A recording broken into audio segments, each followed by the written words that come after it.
માતાની જય। આજરોજ પવિત્ર દેવભૂમિ ગુરુભૂમિમાં પ્રથમવાર કથા શ્રવણમાં આપ બધા ઉપસ્થિત તમામ આ ચેતન ભૂમિના શ્રદ્ધાળુ મહાન આત્માઓ, મહેશભાઈ ઘણું બધું આપને સમજાવ્યું, કીધું, એની ઓળખ, આદર અને આપનો શિષ્ટાચાર, આપની સેવા, આપની સમર્પિતતા, અને આપણે બધા દેહાણ છીએ, અહીંના જ છીએ, ક્યાંય વિદેશથી નથી। અને મહાપુરુષોએ દેહાણમાં રહીને જે ભાવ, જે ભક્તિ, સેવા અને સુખાકારી રસ્તાઓ કાઢી આપણને અહીં સુધી પહોંચાડ્યા છે। આપણા પૂર્વજોએ ખૂબ અંતરથી ભારોભાર વિશ્વાસ રાખી માનવતાવાદને ટકાડી રાખ્યો છે। ઘણી બધી બાબતો વર્તમાન સમયમાં સર્જાતી હોય, મહેશભાઈ હમણાં કીધું કે ક્યાંય જગ્યા ન થાય ને ત્યારે જગ્યા થાય પાછી, ખૂબ ઘણી બધી જગ્યા હોય ને તોય ઘટે।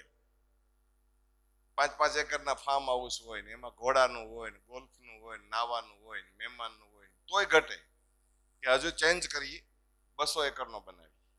ખૂબ જગ્યા હોય અને જગ્યા ઘટે અને જગ્યા ન થાય પાછી જગ્યા થઈ જાય, એવી આ જગ્યા તમારી દેહાણની, આ ગુરુ ભક્તિની આ હોરમ છે, આ દેહાણની હોરમ છે।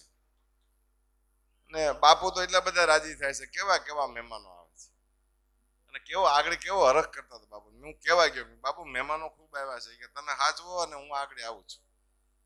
આજે આપની કથામાં, આપના મહોત્સવમાં આ બધા વાલા સેવકો ભક્તો ઉપસ્થિત, આપણા આ પરગણાનું જેને રતન કહેવાય, જેની માથે આખા વિશ્વની નજર છે, ડોક્ટર તોગડિયા સાહેબ પધાર્યા છે, આપણા મહેમાન બનીને આવ્યા છે। અને અહીંયા આપણી મહેમાનની પરંપરા છે, આપણે અહીંયા અતિથિ આવે છે, આપણે આદરમાં આદર દેવો, એના તો આ પાઠ છે ને, પાઠ માટેની તો આ એક અનુષ્ઠાન ચાલુ થયું છે। વિશેષ નવી પેઢી ધર્મને અનુસરે એવી વાત સાંભળવી છે। આપણી દેશી દેહાણ પેઢી કેટલી અનુષ્ઠાનથી ચાલી, કેટલી આત્મવિશ્વાસથી ચાલી, કેમ વળગી રહ્યા વાતને અને આપણને પહોંચાડ્યા, માર્ગ બતાવ્યા, મર્મ બતાવ્યા, મમત્વ બતાવ્યું, માતૃત્વ બતાવ્યું, માયા દીધી નહીં। 5-25 રાણી સિક્કા હતા તો આખી રાત જાગતા બિચારા, એક દી ગમાણમાં હંગરે ને, એક દિવસ ખેતર ભેગું લઈ જાય ને, એક દી ભતાણામાં 10 સિક્કા હારું 18 કલાક જાય, માયા ન દીધી, મમત્વ ખૂબ આપ્યું। આ બાપા ખમા ભાઈ કાલ મોટો થઈ જાય, ભણશે, અમરેલી જાય, મુંબઈ જાય, અમદાવાદ જાય, અમેરિકા જાય, મોટા મોટા બંગલા બનાવશે, એ બોલ્યા એ બધું થયું, ન થયું, થયું અત્યારે જ ચાલુ છે। એટલે એની ધીરજ, એની વાત, એનો વ્યવહાર, એનો વિવેક, એવી સારી સારી વાતો આપણને અહીંથી અભ્યાસમાં આવે।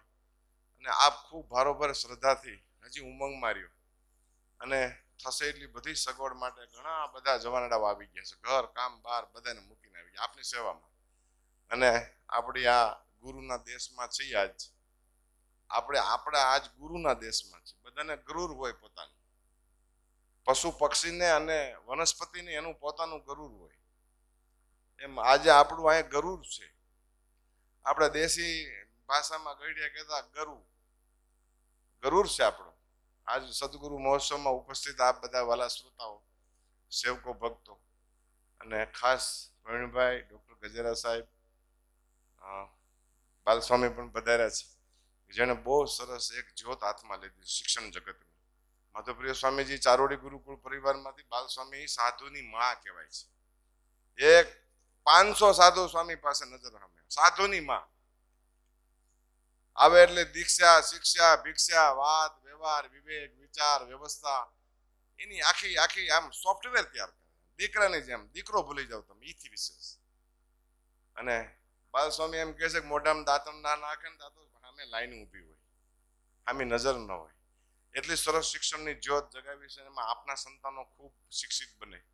હમણાં દોણેશ્વરમાં, ગીરગઢડામાં, ઉના તાલુકામાં સ્પેશિયલ આ સ્વામિનારાયણ સંપ્રદાયમાં એક ઇતિહાસ રચાણો છે કલ્યાણ બાપા, કે સ્વામિનારાયણ સંન્યાસીઓએ દીકરીઓની સગવડ ઊભી કરી શિક્ષિત બનવા માટેની, ઇતિહાસ રચવાનો છે. મારા શ્રી બહુ ખુશ થયા ત્યાં, આચાર્ય મારા શ્રી, કે દીકરી ભણેલી હશે ને તો પાછો દીકરો સુરવીર નીકળશે, વ્યવહાર લઈને આવશે, વિચાર લઈને આવશે, વ્યવસ્થા લઈને આવશે. એક દીકરી શિક્ષિત હશે ને તો 3 કુટુંબની ચિંતનમાં સાથ પુરાવશે, ચિંતામાં નહીં, ચિંતનમાં. બાલસ્વામીને ધન્યવાદ છે, સંપ્રદાયને ધન્યવાદ છે. આ સનાતનના આ બધા રૂપ છે. આ બધા ખૂબ નવી પેઢીને લઈ અને નવી નવી જે સગવડો મળે છે જીવન જીવવાની શૈલીઓ, સાધુ પાસે, મા પાસે, શિક્ષા પાસે, દીક્ષા મળે તો મળે, શાસ્ત્રીઓ પાસે, આપ સમાજ પાસેથી અમને પણ મળે. અમે એવી અપેક્ષા રાખીએ છીએ. આપની કરુણા, પ્રેમ, ભાવ ખૂબ જળવાય. કથા દરમિયાન અમે હાવ ઘરને છેડે દેહાણ માણસો છીએ ભાઈ, આપની સાથે ખૂબ ભળવાનો પ્રયત્ન કરશું. માન્ય પ્રવીણભાઈ પધાર્યા છે, આપણે વધારે સમય પ્રવીણભાઈ પાસે લઈ અને આપણે નવી વાત, નવો વ્યવહાર, નવો વિવેક અને આનો આનંદનો ખૂબ અનુભવ લઈએ એવી ભગવાનને પ્રાર્થના. જય સદગુરુ.